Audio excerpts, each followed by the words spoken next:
Então, pessoal, vamos então nesse vídeo concluir o atual capítulo do Vernant, numa parte em que ele vai falar sobre arquê.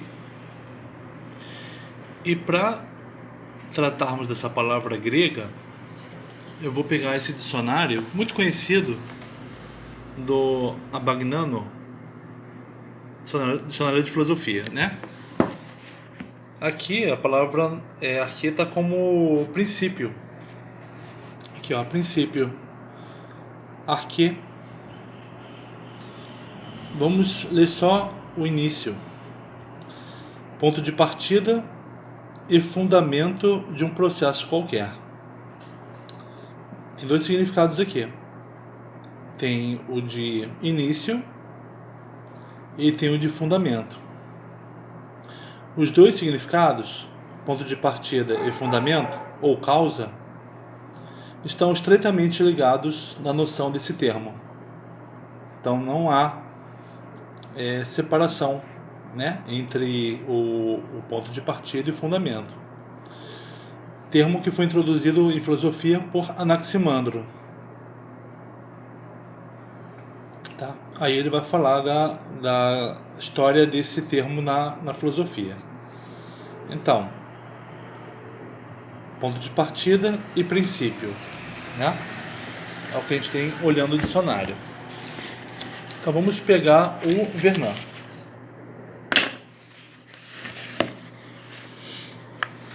A partir daqui, vamos voltar um pouquinho, tá?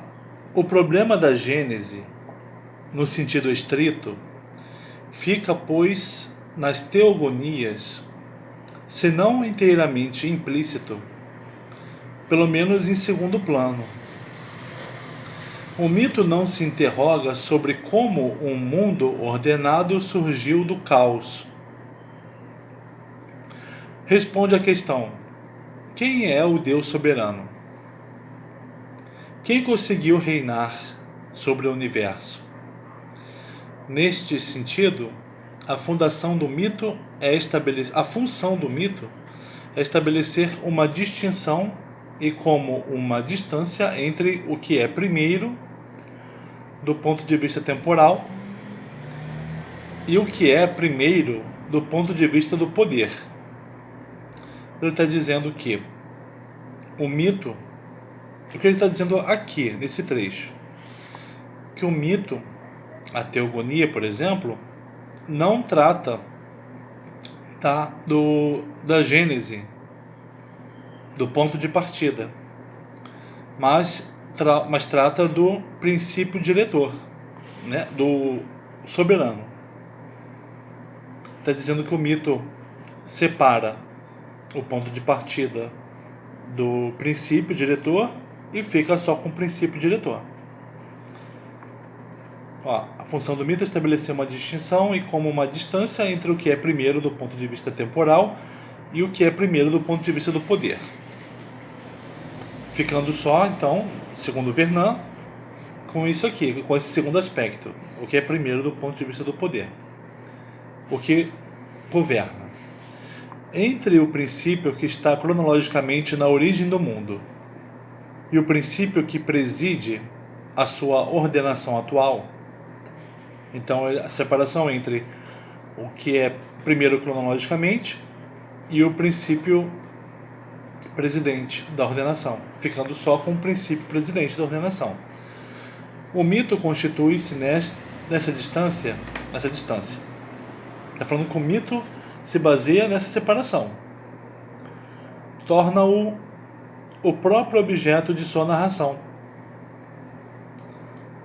descrevendo por meio da série das gerações divinas os avatares da soberania até o momento em que uma supremacia, esta definitiva, põe um termo à elaboração dramática da dinastia.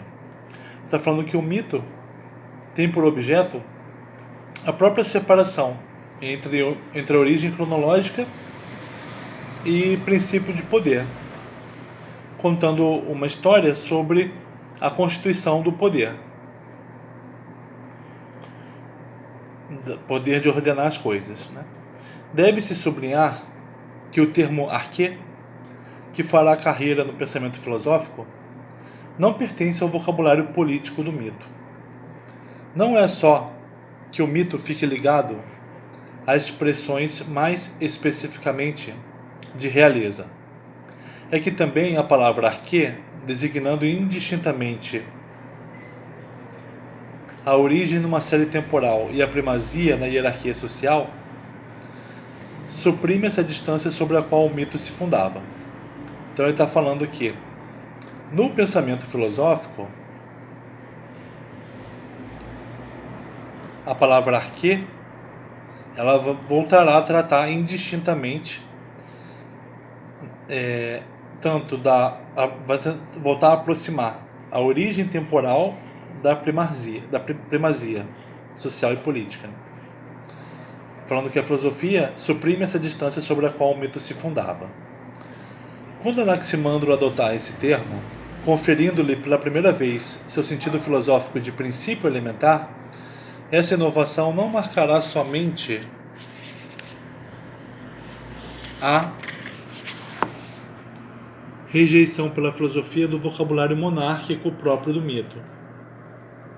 Traduzirá também sua vontade de aproximar o que os teólogos necessariamente separavam, de unificar, na medida do possível, o que é primeiro cronologicamente, aquilo a partir de que as coisas se formaram, e o que domina, o que governa o universo. Então ele está falando que a mitologia tinha com a sua preocupação com a soberania, ela deixava secundário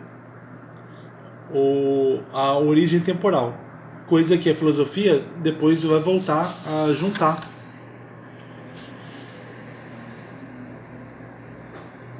O primeiro, cronologicamente, é ser pensado junto como o que governa o universo.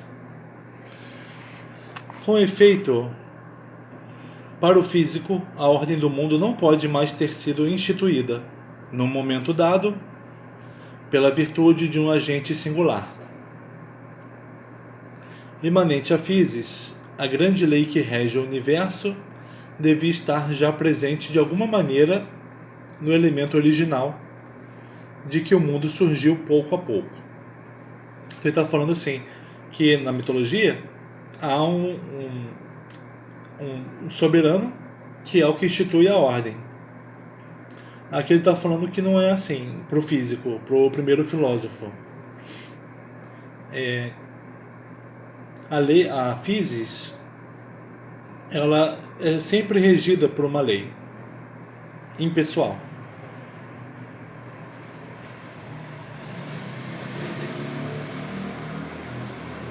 Não havendo separação, então, entre elemento original e o princípio ordenador.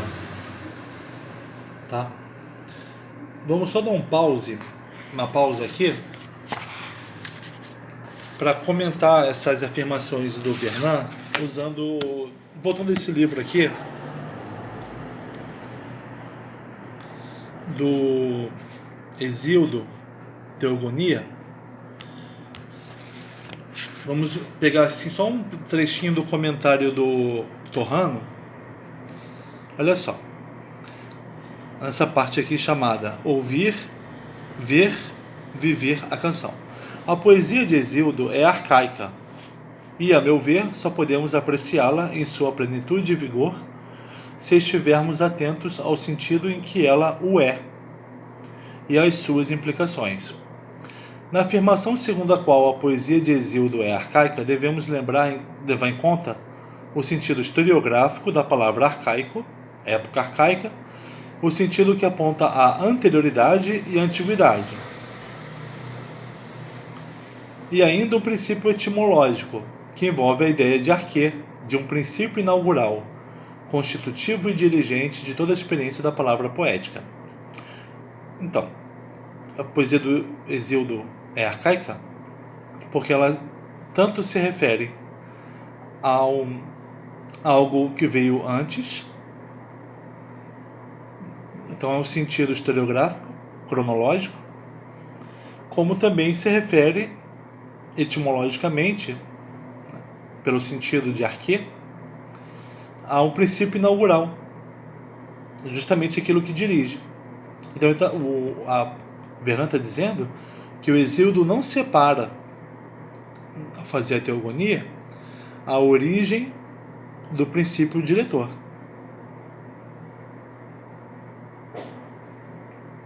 E a posição, essa posição do Torrano condiz com o que nós estudamos aqui no canal sobre a mitologia, sobre os mitos, enquanto narrativas sobre a origem e sobre aquilo que é entendido como o princípio ordenador da realidade. Então não há essa separação que o Vernant está colocando, né? Então tá. Vamos voltar aqui para o Vernant. Com efeito, para o físico, a ordem do mundo não pode mais ter sido instituída, num momento dado, pela virtude de um agente singular.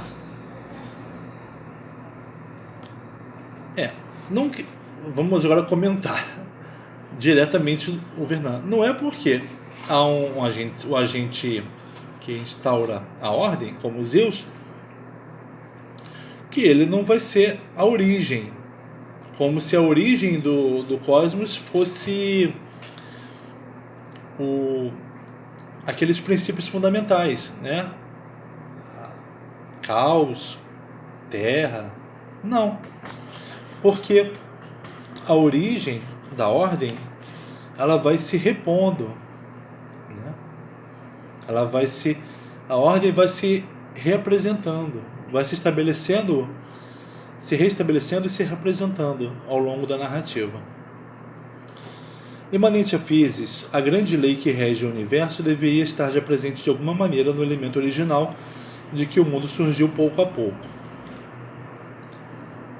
Enfim, mas o que ele está querendo falar dos físicos é que a physis segue uma lei impessoal, né? Falando dos antigos poetas e dos teólogos, Aristóteles fará observar na metafísica que para eles não são roi protoi, as forças originárias, nix oceanus caus uranus,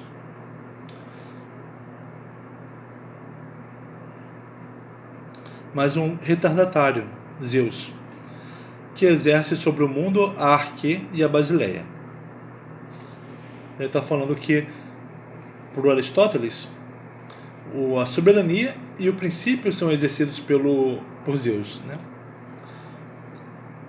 Agora ele vai falar da contraposição de Anaximandro ao Aristóteles. Ao contrário, Anaximandro assegura que não há nada que seja Arque em relação com o Apeiron, pois que este sempre existiu, mas que o Apeiron é Arque para tudo mais, que ele envolve e governa tudo. Para o Anaximandro, a Arque é Apeiron, é o indistinto, né? Ele não é gerado, ele é gerador. Ele sempre existiu. E para o Anaximandro, o Apeiron, ele é tanto é a origem quanto o princípio diretor de tudo que passa a existir depois. E está falando então que com essa teoria de que a physis tem por arquê o Apeiron, o Anaximandro está se contrapondo à mitologia, a teogonia, que entende que há um soberano. Acontece que, para a mitologia, o soberano vem junto da origem também. Tentemos, pois, definir em grandes linhas o quadro no qual as teogonias gregas esboçam a imagem do mundo. Então ele vai comentar, vai fazer um quadro aqui das teogonias. O universo é uma hierarquia de poderes, análogo em sua estrutura a uma sociedade humana. Não poderia ser corretamente representado por um esquema puramente espacial, nem descrito em termos de posição, de distância, de movimento. Sua ordem, complexa e rigorosa, exprime relações entre agentes. É constituída por relações de força, de escalas de precedência, de autoridade, de dignidade, de vínculos, de domínio e de submissão. Seus aspectos espaciais, níveis cósmicos e direções do espaço expressam menos propriedades geométricas que diferenças de função, de valor e de classe. Então, o universo é organizado não espacialmente, mas por diferenças de poder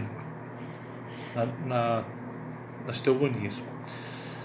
Essa ordem não surgiu necessariamente em consequência do jogo dinâmico dos elementos que constituem o universo. Foi instituída dramaticamente pela iniciativa de um agente.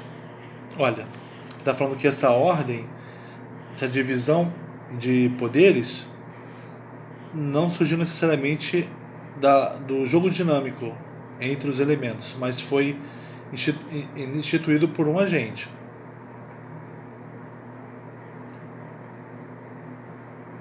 Olha, aqui ele tá dando margem, né, a você entender que a teogonia, os acontecimentos dela, acontecem antes, durante e depois, numa sequência temporal.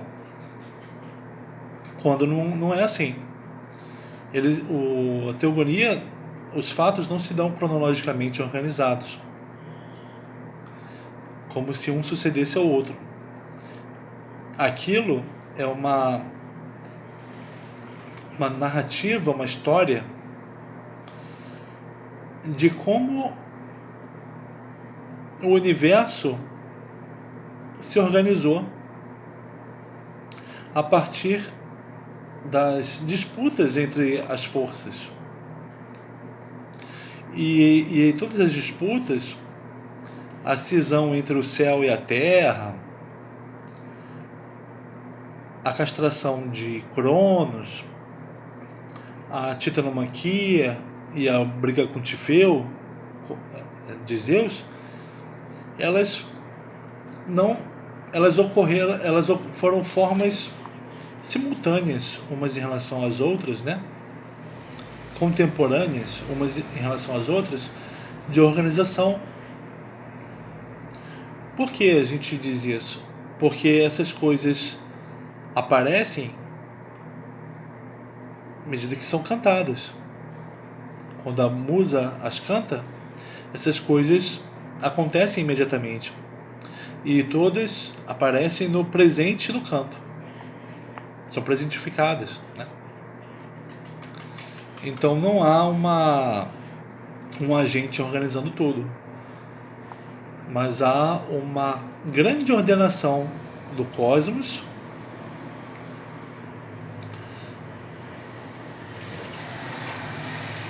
a partir de lutas e separações e aproximações também, casamentos, que teve como ponto culminante a ordem de Zeus.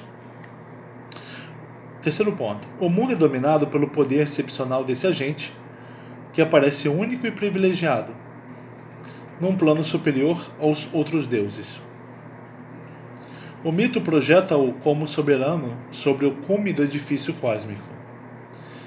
É sua monarquia que mantém o equilíbrio entre as potências que constituem o universo, fixando a cada uma seu lugar na hierarquia, delimitando suas atribuições, suas prerrogativas, sua parte de honra. Pois é, né? Mas tem soberano, acima de Zeus tem o destino, tem a terra, né? As forças anteriores a Zeus são mais poderosos do que ele. Então como é que pelo poder então Zeus governaria tudo? Eu acho que ele está levando aqui a ferro e fogo a ideia da monarquia de Zeus. Eu acho que é melhor pensar Zeus como aquele que mantém a ordem, né? Mantendo a ordem como justiça, a justaposição das coisas. E a própria justaposição das coisas é que se mantém a si mesma, né? Não precisando toda hora não precisa ter um soberano para mantê-la. Esses 3 traços são solidários, né? Que 3 traços? Da hierarquia de poderes, de um agente que separou as coisas, que instituiu a ordem,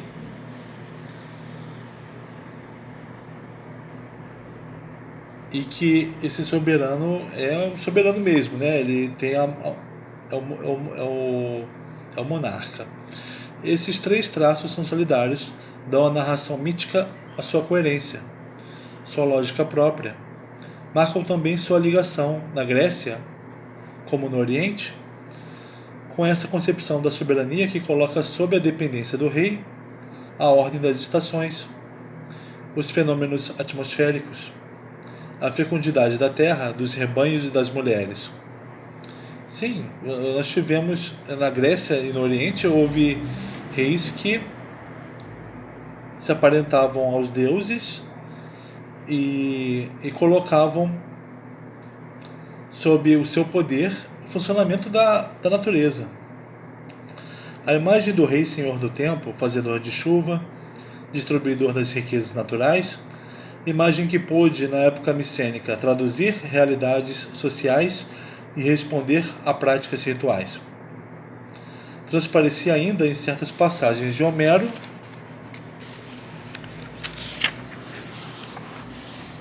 e de Hesíodo, em lendas como as de Salmoneu ou de Eco, mas não pode tratar-se no mundo grego senão de sobrevivências. Após o desmoronamento da realeza micênica, quando o sistema palaciano e o personagem do Anax, do rei, desapareceram, não subsistem dos antigos ritos reais senão vestígios cujo sentido se perdeu. Apagou-se a lembrança do rei que periodicamente voltava a criar a ordem do mundo. Já que não aparece também claramente o vínculo entre as façanhas míticas atribuídas a um soberano e a organização dos fenômenos sociais. Já não aparece, o vínculo entre façanhas míticas e organização dos fenômenos naturais. Está falando então que é interessante que para falar, parece que dá força para o Vernon falar que Zeus era um soberano, falando que existia o Anax, o rei soberano. O fato de existir um rei soberano que vinculava sua força às divindades não significa. Isso pode levar a uma visão de que Zeus ele é aquele que estabelece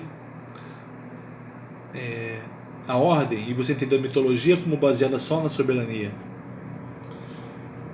Mas você não precisa entender a mitologia necessariamente assim. Então a gente pode falar de 2 formas de entender a mitologia.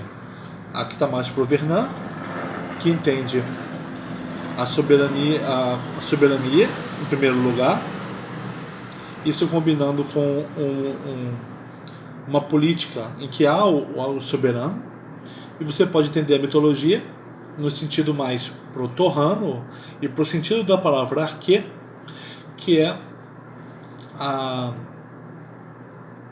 soberania vem junto com a origem. E a origem, aquilo que vem primeiro, não no sentido cronológico, mas no sentido que primeiro no sentido daquilo que sempre é reapresentado. quando é cantado. O fracasso da soberania e a limitação do poder real contribuíram assim para destacar o mito do ritual, em que se enraizava na origem. Liberada da prática do culto de que constituía, a princípio, o comentário oral, a narrativa pôde adquirir um caráter mais desinteressado, mais autônomo. Pôde, em certos aspectos, preparar e prefigurar a obra do filósofo. Então ele falou que, com o fim do ânax, o mito se desprendeu dos rituais e passou aí sim poder ser usada pelo filósofo. Pode prefigurar o filósofo. Já em Hesíodo, em algumas passagens, a ordem cósmica aparecia dissociada da função real. Não, está falando então de indícios de perda do rei no mundo dos homens e como isso aparece de certa forma na mitologia, na ordem cósmica. Aqui, ó, aparece como a ordem cósmica aparecia dissociada da função real, livre de todo o vínculo com o rito. O problema de sua gênese coloca-se então de maneira mais independente. A emergência do mundo é descrita não mais em termos de façanha, mas como um processo de geração por potências, cujo nome evoca de maneira direta realidades físicas: céu, terra, mar, luz, noite. Então ele está falando como acontece na teogonia. Ele está falando dessa forma de olhar a teogonia, não como a ordem sendo estabelecida por Zeus, mas como sendo um jogo entre potências naturais. Isso ele tem essa forma de entender a teogonia, ressaltando esses aspectos, porque para ele a teogonia ele entende da outra forma, como tendo um soberano. E você não precisa entendê-la assim, necessariamente. Como ela tendo o único soberano. Né? O céu foi um grande soberano. Crono foi um grande soberano. Mas essas ordens foram se reformulando. E Zeus é um grande soberano. Tanto é que a coisa pode mudar que Zeus vive na ameaça de ser destronado, do caos voltar a reinar. Ele não tem uma soberania absoluta. A ordem é ameaçada. Notou-se a este respeito o termo naturalista do começo da teogonia, que contrasta com a continuação do poema. Mas o que comporta talvez de mais significativo, essa primeira tentativa para descrever a gênese do cosmos, segundo uma lei de desenvolvimento espontâneo, é precisamente seu fracasso. Apesar do esforço de delimitação conceitual que se manifesta nele, o pensamento de Hesíodo permanece prisioneiro de seu quadro mítico. Uranus, Gaia, Pontos são realidades perfeitamente físicas. Esse é o aspecto concreto de céu, de terra, de mar. Mas não são ao mesmo tempo divindades que agem, unem-se e reproduzem-se à semelhança de homens. Ele está, vai me desculpar, mas ele está traindo o sentido da teogonia, que essas entidades não são puramente físicas. O físico não era puramente físico. O físico, ele aparece na teogonia no sentido espiritual, divino. E essas entidades divinas, elas se casavam e elas lutavam entre si na teogonia. Não a semelhança dos homens. Não está... Aqui, de novo, não se trata de antropomorfizar a natureza, mas a teogonia ela diviniza o homem, fazendo o homem, entendendo o homem como se comportando da forma conforme o melhor, o mais elevado da natureza. Atuando em dois planos, o pensamento apreende o mesmo fenômeno, como, por exemplo, a separação da terra e das águas, simultaneamente como fato natural no mundo visível e como produção divina no tempo primordial. Para romper com o vocabulário e com a lógica do mito, teria sido necessária a Hesíodo uma concepção de conjunto capaz de substituir o esquema mítico de uma hierarquia de poderes dominada por um soberano.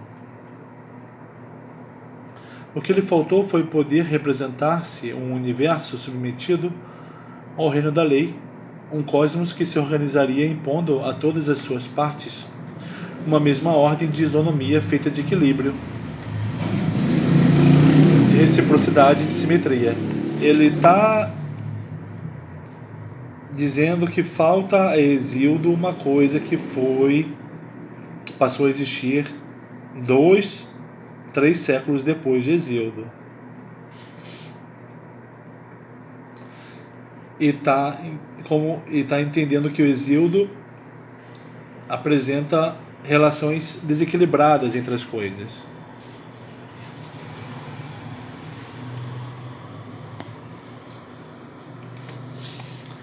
De onde vem a força de Zeus?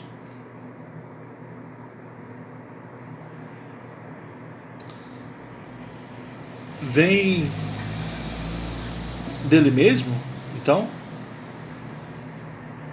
De modo então que ele é um monarca que não conhece a isonomia? Ou a força de Zeus vem da justiça, da ordenação de tudo que existe no cosmos, inclusive dele próprio, o estabelecimento de para cada divindade um lugar, cada divindade e elemento do cosmos, incluindo o homem, um lugar. Isso tudo, essa ordem, é a força de Zeus. Nós fazemos uma figura dessa ordem em Zeus, mas é uma figura poética. É uma forma de você entender a ordem, a agência dessa ordem. Mas com uma pessoa divina. Mas isso não quer dizer que você vai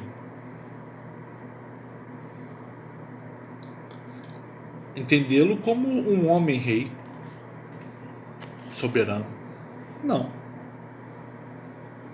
Como se o poder dele dependesse só dele. Nem o rei humano, o poder dele depende só dele, né? Depende de tudo sobre o qual ele reina, né?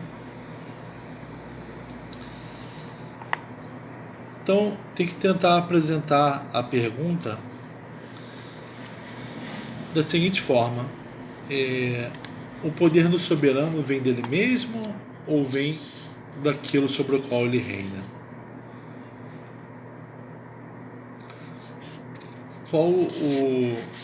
Como é o funcionamento da soberania? É junto com a origem da ordem? Ou é separada da origem da ordem, como se estivesse num ponto evolutivamente mais alto?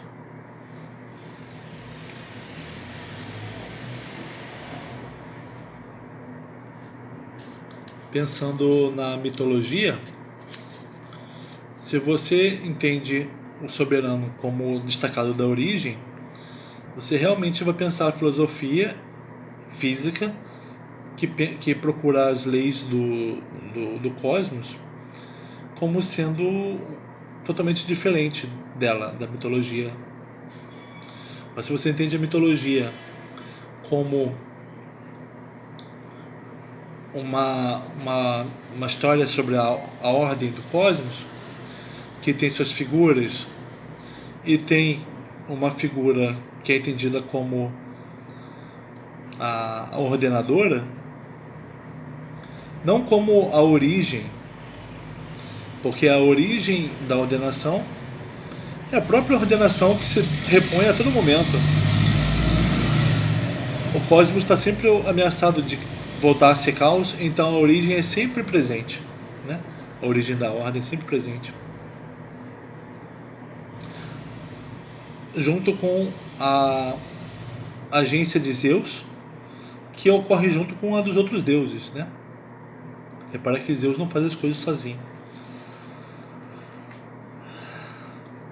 Então é isso, gente. Acabou aqui o capítulo, tá? Até o próximo vídeo.